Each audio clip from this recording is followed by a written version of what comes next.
Travel Watch, more than 2,800 flights were canceled in the U.S. over Memorial Day weekend. Some airline industry experts are worried about what the weekend's trouble may indicate for the busy travel season ahead.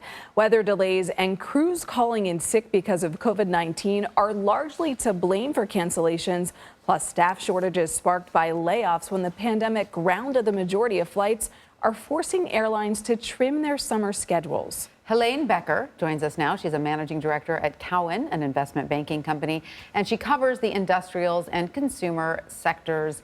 Helane, welcome. So great to have you with us. So 2,800 flights canceled from Thursday through Monday. That sounds like a lot, but really it's only about 2% of the scheduled flights for the entire weekend. So can you give us some more perspective on how significant these cancellations were or were not?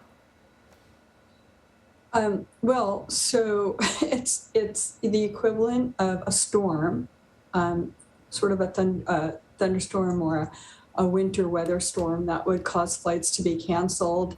But the reality is if it affected you, you were pretty unhappy about it. And I think it's frustrating for travelers because many of the airlines said on their last earnings call, which would have been in April, that they were well staffed and they were ready for the summer. We've seen them hire tens of thousands of people as an industry.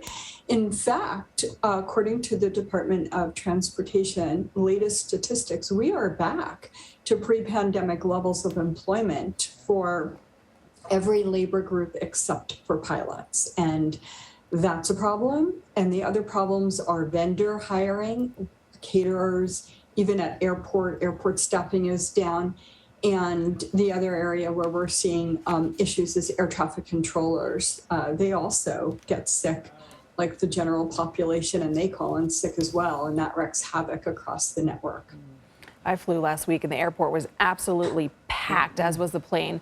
Helane, do you think these cancellations was a matter of being the first major travel weekend in a while and the airline industry has to get back in the groove of handling the amount of people traveling? Or is this going to be an issue we see throughout the summer?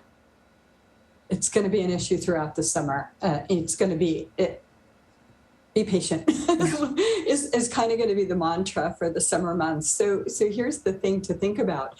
To your point, yes, this is the first big weekend, but I look at these numbers on a daily basis. We forecast 13.0 million people would travel between last Thursday and yesterday, or rather Tuesday, and 13.2 million people traveled. So our forecast was pretty close. The way to think about it, though, is pre-pandemic, 2.5 million people traveled a day. Right now, we're seeing roughly 2.3 million people travel per day.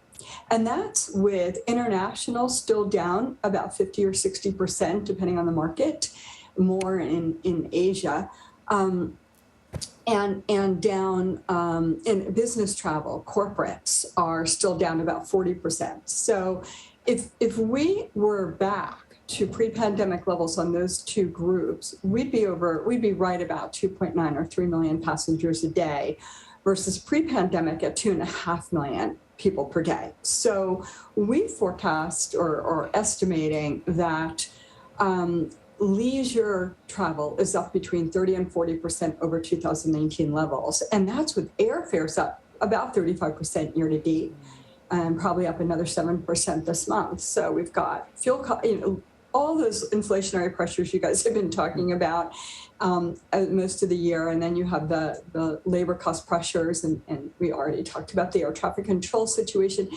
The system can't handle what's going on. I mean, there's just not enough infrastructure and for sure not enough people.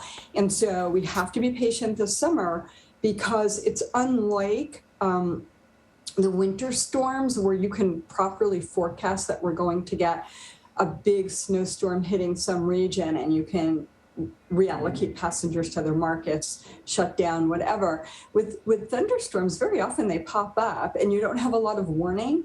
And so it's hard for the airlines to forecast that. And that causes a lot of delays. But there are all these other issues that are well within their control that they don't really have a handle on. And so we're gonna see a pretty tough summer in our view. No doubt some frustrated travelers this summer heading on vacation. Helane Becker, thanks so much. Thank you.